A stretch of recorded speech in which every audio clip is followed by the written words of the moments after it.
Friends, આગળના પાર્ટમાં આપણે strike against વોરમાં વાત કરી રાઇટર હેલન કેલરના વિચારોની, કે જેમાં તેઓ એડિટર્સ સાથે ચર્ચા કરે છે કે તે કોઈના હાથની કઠપૂતલી નથી અને તેના માહિતીના સ્ત્રોત વિશ્વસનીય છે. તેને કોઈની દયાની જરૂર નથી. તેમની લડાઈ અર્થતંત્ર સામે છે જેમાં તે જીવે છે. તેમની માંગ માત્ર નિષ્પક્ષ અને તરફેણ વગરના ક્ષેત્રની છે.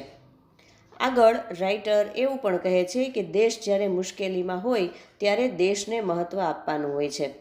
તેઓ કહે છે કે કામદારો જાણે છે કે તેમના માલિકો જ તેમના દુશ્મનો છે, જે તેમના સખત પરિશ્રમના બદલામાં નથી આપતા પૂરતું વેતન કે નથી આપતા તેમના પરિવારની સલામતીની ખાતરી. કામદારોને ગુલામ બનાવી દેવામાં આવ્યા છે. કામદારો જેને પોતાનું રાષ્ટ્ર કહે છે એ તેમનો દંભ છે, કારણ કે એ પોતાના જ દેશમાં સ્વતંત્ર નથી.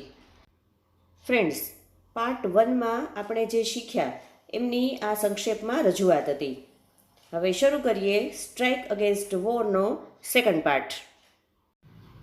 The clever ones up in the high places. Up in the high places એટલે ઉચ્ચ હોદ્દા પર બેઠેલા. ક્લેવર વન્સ એટલે બુદ્ધિશાળી લોકો. The clever ones up in the high places know how childish and silly the workers are. જે બુદ્ધિશાળી લોકો છે અને ઉચ્ચ હોદ્દા પર બેઠા છે તેમને ખબર છે કે કામદારો કેટલા બાળક બુદ્ધિવાળા છે અને મૂર્ખ છે. They know that if the government dresses them up in khaki and gives them a rifle and starts them off with a band and waving banners, they will go forth to fight valiantly. Valiantly એટલે બહાદુરીપૂર્વક. For their own enemies. They know એટલે કે બુદ્ધિશાળી લોકો. બુદ્ધિશાળી લોકોને ખબર છે કે જો સરકાર આ કામદારોને જે ખાખી ગણવેશ છે, યુનિફોર્મ, એ પહેરાવી દેશે અને તેમના હાથમાં રાઇફલ આપી દેશે તો આ જે કામદારો બધા છે એ બેન્ડ સાથે અને ધજા પતાકા સાથે યુદ્ધ કરવા માટે શરૂઆત કરશે અને પોતાના જ દુશ્મનો સામે બહુ બહાદુરીપૂર્વક લડશે. They are taught that brave men die for their country's honor. They are taught એટલે કે કામદારોને એવું શીખવાડવામાં આવે છે કે જે બહાદુર માણસો છે એ પોતાના દેશના માન સન્માન ખાતર બલિદાન આપે છે. What a price to pay for a vague idea. વેગ આઈડિયા એટલે અર્થવિહીન વિચાર અથવા તો અસ્પષ્ટ વિચારસરણી. What a prize to pay for a vague idea. The lives of millions of young men, other millions crippled. Crippled એટલે અપંગ બનાવવું. And blinded for life. Blinded એટલે અંધાપો આવવો. Existence made horrible for still more millions of human being. The achievement and legacy. Legacy એટલે વારસો.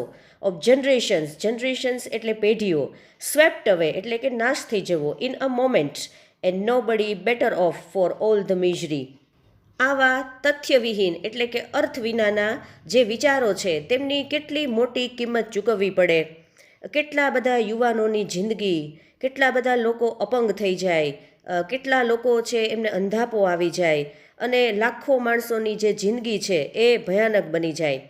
જે સિદ્ધિઓ છે અને પેઢીઓનો જે વારસો છે એ ક્ષણવારમાં નાશ પામે અને છેલ્લે આ દુઃખોમાં કોઈનું ભલું ન થાય, કલ્યાણ ન થાય. This terrible sacrifice would be comprehensible. Comprehensible એટલે સ્વીકારી શકાય તેવું અથવા તો સમજદારી ભર્યું. This terrible sacrifice would be comprehensible if the thing you die for and call country fed, clothed, housed and warmed you, educated and cherished your children. આ ભયંકર બલિદાન તો જ સ્વીકારવા યોગ્ય બને કે તમે તમારા દેશ માટે તમારી જિંદગી આપી દો, કે જેણે તમને ખોરાક આપ્યો, કપડાં આપ્યા, ઘર આપ્યું, તમને હૂંફ આપી, તમારા બાળકોને ભણાવ્યા અને એમની સાર સંભાળ લીધી. I think the workers are the most unselfish of the children of men. They toil and live and die for other people's country, other people's continents, other people's liberties and other people's happiness. Helen Keller અહીંયા કહે છે કે મારા વિચાર પ્રમાણે જે કામદારો છે એ માણસોના સૌથી વધારે સ્વાર્થ ન હોય તેવા બાળકો છે કે જેઓ બીજા લોકોના દેશ માટે, બીજા લોકોના ખંડ માટે, બીજા લોકોની સ્વતંત્રતા માટે અને ખુશી માટે સખત પરિશ્રમ કરે છે, જીવે છે અને મરે છે. The workers have no liberties of their own. જે આ કામદારો છે તેને પોતાની કોઈ સ્વતંત્રતા નથી. They are not free when they are compelled to work 12 or 10 or 8 hours a day. તેઓને એટલે કે કામદારોને દિવસના 8, 10 અથવા તો 12 કલાકની મજૂરી કરવા માટેની ફરજ પાડવામાં આવે છે, છતાં પણ તેઓ મુક્ત નથી, સ્વતંત્ર નથી. They are not free when they are ill paid. Ill paid એટલે ઓછું વેતન આપવું, ઓછો પગાર આપવો, શોષણ કરવું. They are not free when they are ill paid for their exhausting toil. Exhausting toil એટલે થકવી નાખનારો પરિશ્રમ, સખત પરિશ્રમ. તેઓને તેમના સખત પરિશ્રમ એટલે કે કાળી મજૂરીના બદલામાં જે વેતન મળે છે તે સાવ તુચ્છ છે, નગણ્ય છે, ત્યારે પણ તેઓ ફ્રી નથી, સ્વતંત્ર નથી. They are not free when there children must labour. Labour એટલે શ્રમ કરવો, મજૂરી કરવી. In mills and factories or starve. Starve એટલે ભૂખે મરવું. And when there women may be driven by poverty to lives of shame. તેઓ એટલે કે કામદારો ત્યારે પણ ફ્રી નથી, સ્વતંત્ર નથી કે જ્યારે તેમના બાળકોને ફરજિયાત મિલમાં કે ફેક્ટરીમાં શ્રમ કરવો પડે છે અથવા તો ભૂખે મરવું પડે છે. તેઓ ત્યારે પણ ફ્રી નથી, સ્વતંત્ર નથી જ્યારે તેમની સ્ત્રીઓએ ગરીબીને કારણે શરમજનક જિંદગી જીવવી પડે છે. They are not free when they are clubbed and imprisoned because they go on strike for a raise of wages. Raise of wages એટલે પગાર વધારો અથવા તો વેતન વધારો. And for the basic justice that is their right as human beings. Clubbed એટલે લાકડીથી મારવું અને imprisoned એટલે જેલમાં ધકેલવું. તેઓ એટલે કે કામદારો ત્યારે પણ સ્વતંત્ર નથી જ્યારે તેઓ વેતન વધારો અને જરૂરી ન્યાય કે જે તેમના માનવ તરીકેના મૂળભૂત અધિકારો છે તે મેળવવા માટે હડતાલ કરે છે, તેને કારણે તેમને લાકડીથી મારવામાં આવે છે અને જેલમાં ધકેલવામાં આવે છે. We are not free unless the man who frame. Frame એટલે ઘડવું. એન્ડ એક્ઝિક્યુટ એટલે કે પાલન કરવું, અમલ કરવો. The laws represent the interest of the lives of the people and no other interest. આપણે ત્યાં સુધી સ્વતંત્ર નથી જ્યાં સુધી માણસો કે જે કાયદાઓ ઘડે છે અને તેમનો અમલ કરાવે છે તેઓ બીજા કોઈને નહીં પણ માત્ર માનવ જીવનને એટલે કે માનવીના જીવનના જે હિતો છે તેમને મહત્ત્વ આપે. The ballot does not make a free man out of a wage slave. Wage slave એટલે વેતન માટે કામ કરતો ગુલામ. બેલેટ એટલે મતદાન. મતદાન ક્યારેય વેતન માટે કામ કરતા માણસને ગુલામ ન બનાવી શકે. There has never existed a truly free and democratic nation in the world. આખા વિશ્વમાં ક્યારેય સાચી રીતે સ્વતંત્ર અને લોકશાહી દેશ હોય એવું હોતું જ નથી. From time immemorial, men have followed with blind loyalty the strong men who had the power of money and of armies. From time immemorial એટલે લાંબા સમયથી. લાંબા સમયથી માણસો જેમની પાસે પૈસા અને લશ્કરની શક્તિ છે એવા માણસોનું આંધળું અનુકરણ કરતા આવ્યા છે. Even while battlefields were piled high with their own dead, they have tilled the lands of the rulers and have been robbed of the fruits of their labor. Tilled એટલે ખેતીકામ કરવું.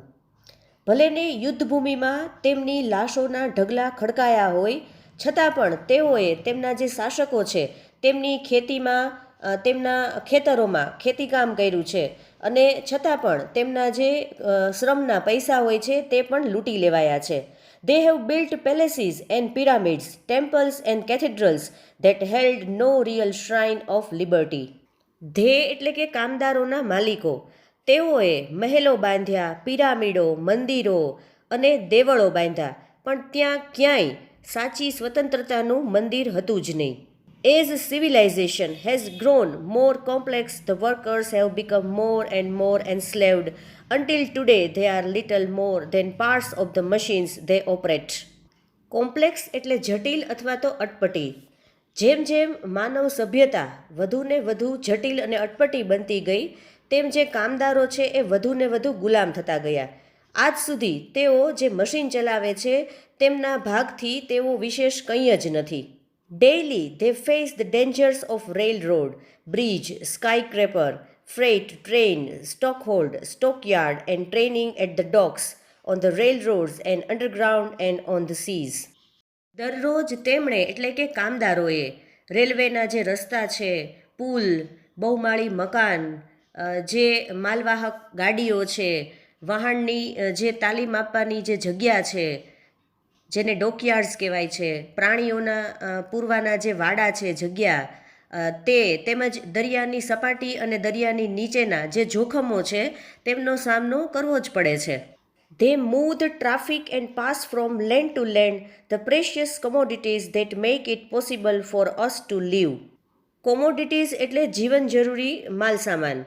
તેઓ વાહન વ્યવહાર ચલાવે છે અને આપણી જે જીવન જરૂરિયાતની વસ્તુઓ છે કે જેને કારણે આપણું જીવન શક્ય બને છે તેને એક સ્થાનેથી બીજા સ્થાને પહોંચાડે છે.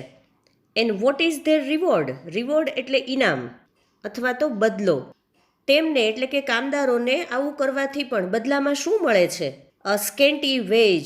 સ્કેન્ટી એટલે તુચ્છ, નગણ્ય, બહુ જ ઓછું એવું વેતન. ઓફન પોવર્ટી, વારંવારની જે ગરીબાઈ છે, દરરોજની ગરીબાઈ. Rent, taxes, tributes and war compensations. ચૂકવવા પડતા ભાડા અને કરવેરા, અને સાથે સાથે જે યુદ્ધમાં મળે છે એ નજીવું વળતર.